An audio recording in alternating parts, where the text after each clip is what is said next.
साहित्य संस्था वाचवा, विदर्भ साहित्य संघ वाचवा, डॉक्टर श्रीपाद भालचंद्र जोशी यांना अध्यक्ष म्हणून तसेच त्यांच्या पॅनलमध्ये असणाऱ्या संपूर्ण 22 कार्यकारी मंडळ सदस्यांना निर्वाचनाधिकाऱ्यानं मतदाराला मत देण्याच्या प्रक्रियेच्या केलेल्या निर्देशानुसार मत देऊन विदर्भ साहित्य संघ वाचवा असे आव्हान भालचंद्र जोशी यांनी भंडारा येथे पत्रकार परिषदेत त्यांनी सांगितले. माझ्या मागे कशाला 29 लोक उभे राहिले?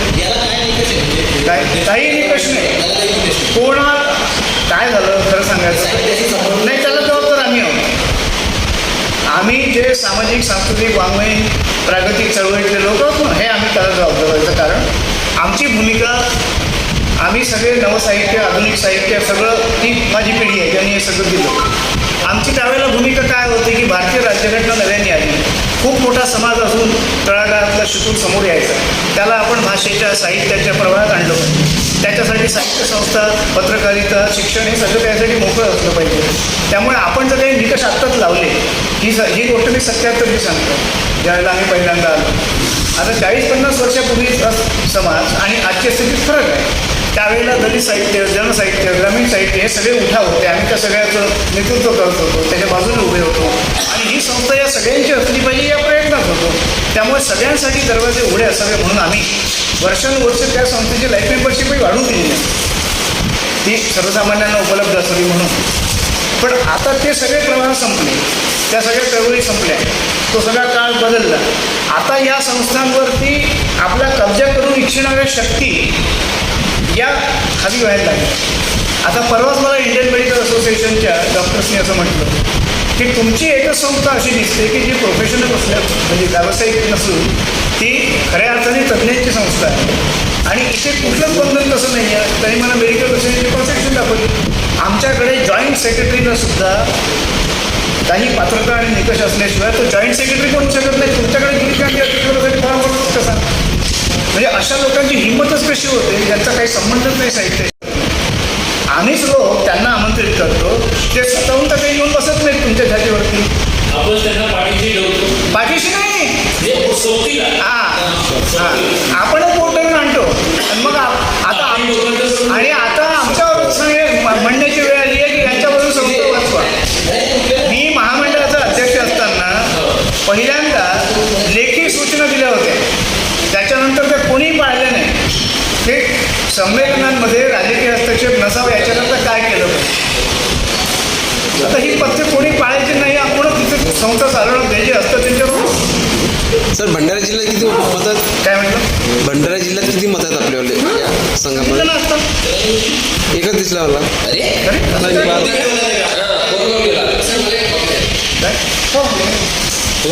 तुम्ही काही वाटतं नाही त्याला नेता काय नेता पाहतो तुम्हाला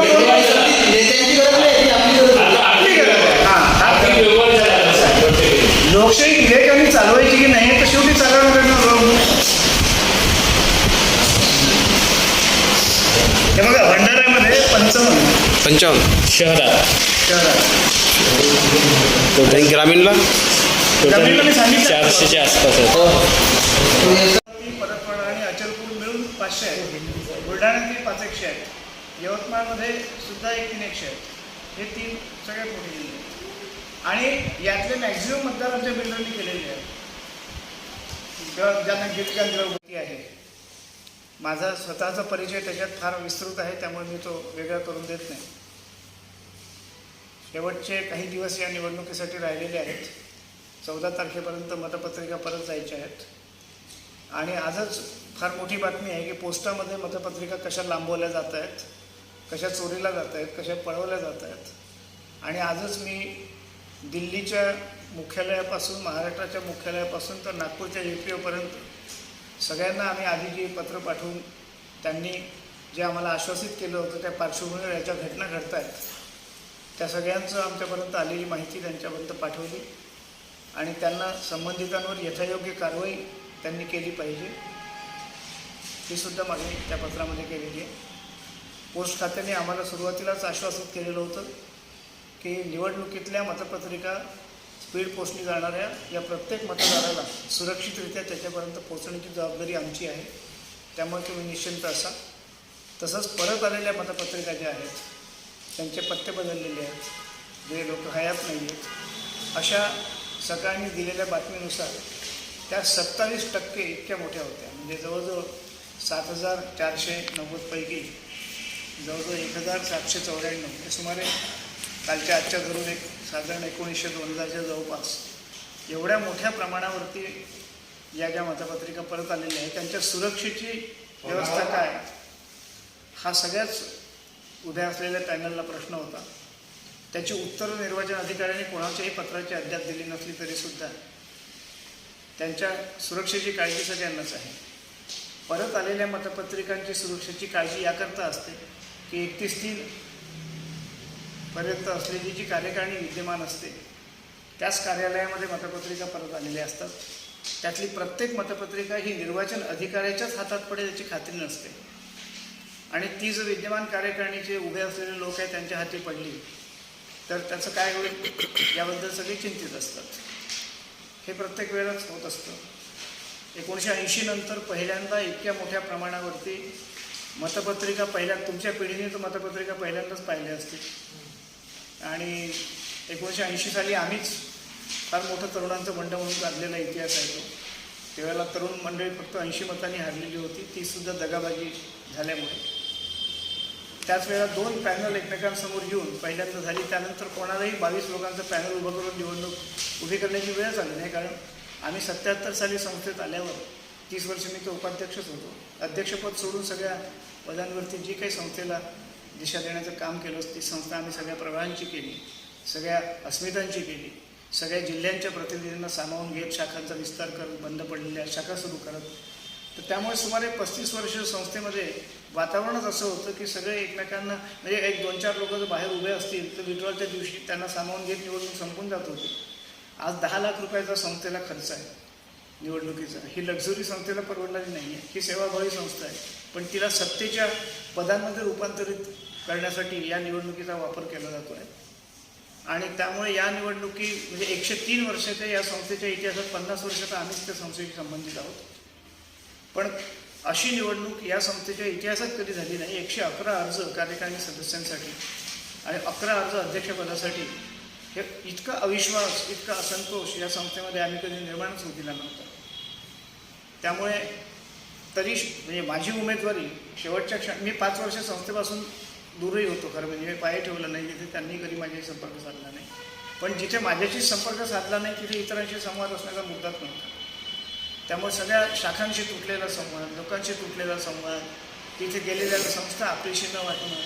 तर या सध्याच्या लोकांच्या नाकर्तेपणामुळे कोण आहेत ते सध्या असलेले अध्यक्ष असा प्रश्न लोकांनी उपस्थित करणं. तर अशा सगळ्या स्थितीमुळे जो असंतोष दाटलेला होता तो, आणि नंतर एक राजकारणी, व्यावसायिक आणि साहित्य क्षेत्राबाहेरच्या व्यक्तींनी त्याच्या क्षेत्रात त्यांचं काम मोठं असेल ते माझे अतिशय चांगले मित्रही आहेत, पुन्हा राहतील. संस्था वेगळी, मित्रत्व वेगळं, भूमिका वेगळ्या.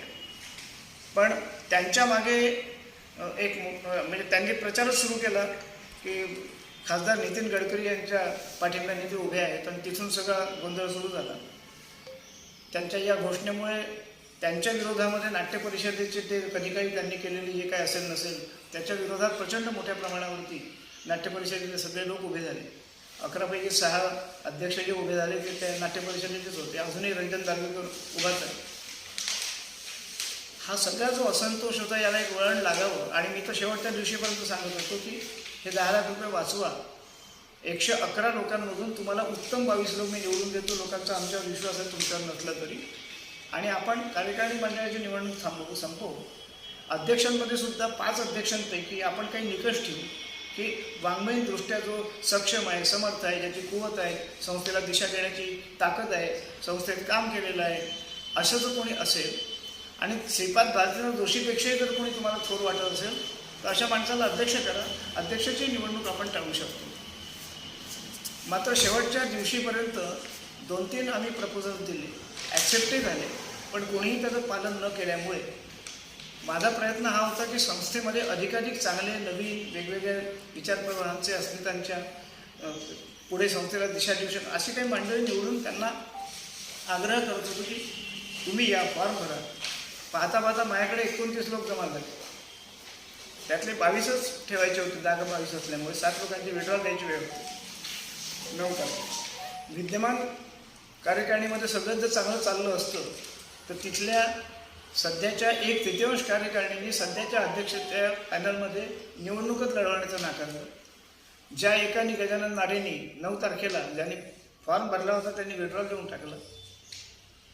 त्याच कार्यकारिणीत असलेल्या सध्याच्या भाग्यश्री वरट्टी या पॅनलमध्ये आहेत. विदर्भ साहित्य संघाच्या 67 शाखा कागदावर आहेत, ॲक्टिव्ह 10 नाही आहेत, पण त्यातल्या ज्या 5-6 शाखा आहेत त्या शाखांचे लोक खरं म्हणजे सध्याच्या जे काही लोक आहेत त्यांच्या पॅनलमध्ये असायला पाहिजे होते, पण ते सगळे या पॅनलमध्ये आहेत.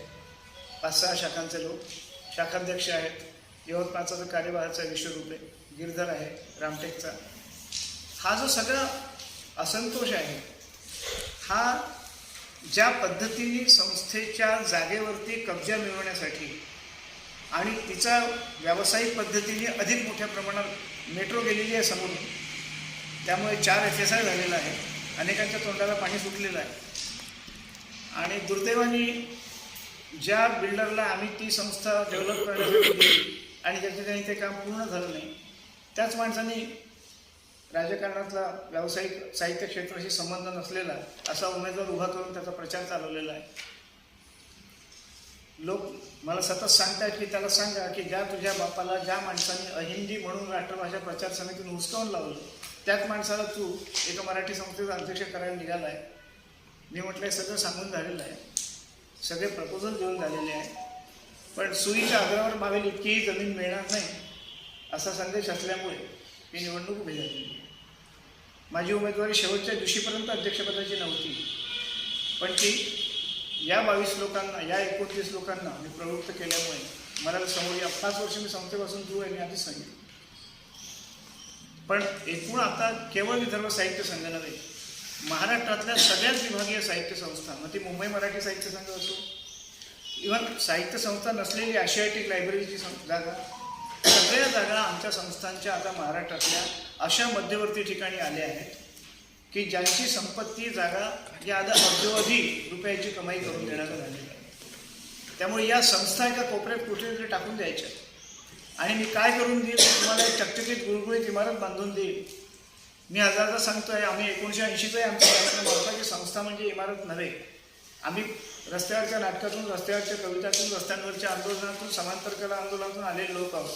आम्हाला वाङ्मय म्हणजे काय मी सतीश काळसेकर, नामदेव ढसाई या पिढीचा कदाचित शेवटचा लेखक कार्यकर्ता असलेला प्रतिनिधी असेल, पण साहित्य, भाषा, संस्कृती यांना दिशा देण्याची कुवत आणि सामर्थ्य, क्षमता आणि स्वतः दिशा देऊ इच्छेल इतकं स्वतःचा अभ्यास असा माणूस या संस्थेच्या अध्यक्षपदी अपेक्षित आहे. इथे प्रशासक नको आहे, इथे बिल्डर नको आहे, इथे इंजिनियर नको आहे, इथे आर्किटेक्ट नको आहे. इथे पाहिजे आहे तो मराठी भाषा, साहित्य, संस्कृतीच्या समोर आज जी आव्हानं उभी आहेत. आम्ही 10 वर्ष केंद्राशी लढलो, अभिजात दर्जा आणला. आम्ही मराठी विद्यापीठाचा कायदा सरकारकडून करून घेतला. आम्ही 10वीपर्यंत मराठी विषय सक्तीचा करून घेतला, जो 12वीपर्यंत करतो आहे. आम्ही राज्याला भाषा धोरण दिलं नसलेलं आजपर्यंतचं. अशी माणसं संस्थेच्या अध्यक्षपदी येऊ नयेत याच्यासाठी राजकारणी आणि व्यावसायिकांनी इतका मोठा कट केलेला आहे आणि अशा पद्धतीचा उमेदवार उभा केला आहे. आणि आपण वर्तमानपत्रातून आता रोज वाचत असत गेले काही दिवस की एका प्रभावी राजकीय पक्षाच्या केंद्रीय नेत्याचा नावाचा वापर करत सर्रास, पण ते लोक ओळखत नाही आहेत त्यांचा वापर. सतत आम्ही पत्र लिहितो आहे. आम्ही नितीन गडकरींनी लिहिलेलं, नितीन गडकरींचं पत्र तुम्ही छापलंच आहे याच्यात. त्यांनी अधिकृतरित्या खुलासा केला आहे की माझा काही संबंध नाही. अनधिकृतरित्या काय चालू आहे ते मला माहीत नाही, ते तुम्ही शोधून काढा. लोक मला म्हणतात तुमचा या पत्रावर विश्वास आहे का? माझं म्हणणं असं आहे की त्यांचं पत्र त्यांच्या सहीनिशी आहे, तुम्ही विश्वास त्याच्यावर नाही तर काय तुमच्या गप्पांवर ठेवणार आहे? आता याचा अर्थ असा आहे की त्यांनी हे सांगितलं आहे की साहित्य क्षेत्राबाहेरील राजकारणी, व्यावसायिक व्यक्ती यांनी कधीच साहित्य संस्थेत हस्तक्षेप करू नये आणि तरी तुमचा हस्तक्षेप त्याच्याच नावावर चाललेला आहे. भाजपचे मंत्री, आमदार, खासदार यांचे नावं छापून येऊन राहिलेले आहेत पेपरमध्ये. कोण सांगताय, आदेश देत आहे, मतपत्रिका आमच्याकडे द्या, कोऱ्या, ज्यांना साहित्यातलं काही माहिती नाही, साहित्य क्षेत्राशी संबंध नाही. हा उच्च न्यायालयाने निकाल दिला रोहित पवारच्या प्रकरणामध्ये की क्रीडा संस्था या फक्त क्रीडापटूंनी चालवण्यासाठी आहेत, पवारांनी किंवा राजकारण्यांनी चालवण्यासाठी नाही आहेत. हाच नियम साहित्य क्षेत्राला लागू आहे. इंडियन मेडिकल असोसिएशन काय पेशंटनी चालवायची आहे का डॉक्टरनी चालवायची आहे? हा विवेक मतदारांनी, सदस्यांनी, सामान्य भाषाप्रेमींनी साहित्यप्रेमींनी बाळगायचं. हे आवाहन आम्ही विदर्भभर करतो आहोत. ही संस्था आता वाचवली नाही तर पुन्हा कधीच वाचवण्याची वेळ येणार नाही.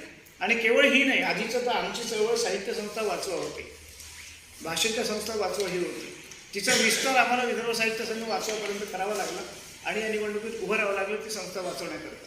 103 वर्षाच्या या संस्थेची परंपरा जी आहे, आम्ही कोणाची परंपरा सांगतो? आम्ही बळवंत गणेश खापर्ड्यांपासून तर आम्ही डॉक्टर बी बी कोलते, नाना शेंडे, हना नेने, कुसुमावती देशपांडे, आम्ही मोहनराव चोरघडे, या लोकांची परंपरा आम्ही सांगतो. या लोकांनी संस्था चालवली तेव्हा इमारत नव्हती, जुनी इमारतसुद्धा नव्हती. तेव्हा फक्त एक लोहकुटी होती. विदर्भ साहित्य संघाचा 100 वर्षाचा इतिहास आमच्या विलास चिंतामण देशपांडेंनी लिहिलेला आहे. तो तुम्ही मागा साहित्य संघात उपलब्ध तरी आहे का? का उपलब्ध नाही? कारण गेल्या 15-20 वर्षात जे लोक तिथे आले त्यांच्या नावाने एक ओळ त्या इतिहासात नमूद करता येऊ शकत नसल्यामुळे आपल्या संस्थेचा 100 वर्षाचा इतिहास लोकांपर्यंत पोहोचू नये याचा प्रयत्न हीच संस्था करते. इतकी वाईट अवस्था संस्थेवर आलेली आहे. म्हणजे जी उज्ज्वल परंपरा आपली आहे ती सुद्धा सांगण्याची इच्छा, क्षमता, कुवत, शक्ती ही संस्था गमावून बसलेली अशा लोकांच्या हाती आहे. या सगळ्या पार्श्वभूमीवरती आम्ही जे काही तुमच्यापर्यंत ही सगळी माहिती पोचवलेली आहे ते तुमच्याजवळ आहे. हे पॅनलसुद्धा तुम्हाला दिलेलं आहे. या पॅनलची फक्त मी वैशिष्ट्य वाचून दाखवतो, जी कोणाजवळ असतील तर कोणी दाखवून द्यावी. या पॅनलमध्ये माणसं निवडताना सगळ्यात पहिले हे पॅनल जाहीर झालं होतं 22 लोकांचं. त्याच्यानंतर शेवटच्या दिवशीपर्यंत लोक माणसं शोधत राहिले होते. इथले 7, इकडे 2, इकडे 3 आणि एकाजवळ तर अर्धही पॅनल नाही, 3.5 पॅनल झाले. याच्यामध्ये पहिलंच नाव जे आहे, आकार दिलेली लिहिली आहेत नावं.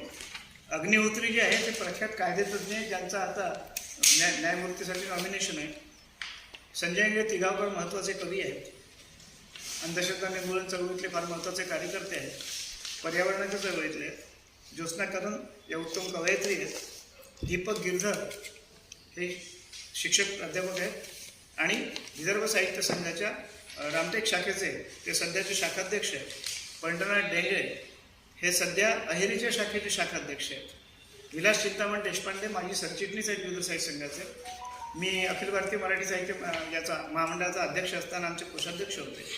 लेखक आहेत. विदर्भ साहित्य संघाचा 100 वर्षाचा इतिहास लिहिला आहे. विनोद देशमुख, आपल्याला नाव माहिती असेल, फार महत्त्वाचे ज्येष्ठ पत्रकार आहेत, संपादक आहे, अख्खी हयात प्रवर्तक गेलेली आहे. नितीन पखाले हा लेखक आहे, ग्रंथप्रसारक आहे, पत्रकार आहे. आता आधी सरकारच्या माहिती सेवेमध्ये होता, राजीनामा दिला. रवींद्र फडणवीस शिक्षण क्षेत्रात आहेत. यांचं महाविद्यालय आहे, शाळा आहे. विजया ब्राह्मणकर या महत्त्वाच्या लेखिका आहेत. आणि आम्ही एक प्रयोग असा केला आहे की विदर्भ साहित्य संघाव्यतिरिक्त महत्त्वाच्या 3 लेखिका संस्था नागपुरात काम करतात, ज्या विदर्भ साहित्य संघावर नाराज असल्यामुळे स्वतंत्र काम करतात. त्यातल्या या माजी उपाध्यक्ष आहेत पद्मगंधा प्रतिष्ठानच्या. अतुल भुसारी आहे जे रंगकर्मी आहेत आणि माजी संचालक आहेत दूरदर्शनचे. प्रमोद भुसारी आहेत जे डेप्टी कलेक्टर म्हणून रिटायर झाले, प्रशासक आहेत, अतिशय महत्त्वाचे रंगकर्मी आहेत. देवराव मांडवकर नागपूर महानगरपालिका शिक्षक संघाचे प्रमुख सचिव आहेत आणि शिक्षण बचाव आंदोलनामध्ये आहेत. राजोरे आपल्या सगळ्यांना माहिती असेल, देशोन्नतीच्या बुलढाणा आवृत्तीचे संपादक आहे, अतिशय महत्त्वाचे पत्रकार आहेत. वंदना चारुदत्त देशपांडे CPI माजी प्राचार्य आहेत आणि साहित्य विहार या संस्थेचे प्रतिनिधी आहेत. ज्ञानेश्वर मांढरे महाराष्ट्र साहित्य परिषदेचे अध्यक्ष होते, कामठीचे शाखाध्यक्ष आहेत विदर्भ साहित्य संघाचे सध्या. विश्वरूपी विवेक रामचंद्र हे यवतमाळच्या सध्या शाखेचे कार्यवाह आहेत. सय्यद अमीन हा प्रख्यात कवी आहे. प्रल्हाद सोनेवाने आपल्या लाखणीचे हे अतिशय महत्त्वाचे गझलकार आहेत आणि मैफल या संस्थापक आहे सांस्कृतिक वाङ्मयीन संस्थेचे. आणि विष्णू सोळंकी आपला अमरावतीचा ज्येष्ठ कवी आहे. तर हे भाषा, साहित्य, संस्कृती, शिक्षण हे जे संबंधित आणि अनुषंगिक क्षेत्र आहे यातली अत्यंत महत्त्वाची माणसं या पॅनलमध्ये आहेत. विदर्भभर आम्ही दौरा केला. 30-30 वर्षापूर्वी ज्या शाखांचे मी उद्घाटन केली होती आणि स्थापन केल्या होत्या, तर ते लोक डोळ्यात पाणी आणून सांगत होते की 30 वर्षानंतर तुम्ही पहिले आहात नागपूर विदर्भ साहित्य संघाचे कोणी आलेले आम्हाला भेटायला. बाकी तर आम्हाला संस्था कशी चालवायची आहे, कार्यक्रम काय आहे, कोणी दिशा देत नाही, येत नाही, भेटत नाही, बोलतही नाही. त्यामुळे एकूणच सगळा शाखांचा बंद पडलेला व्यवहार. आणि आम्ही याच्यामध्ये आपल्या हाती जे पत्रक आहे त्याच्यामध्ये केवळ या लेवलला आहे. हे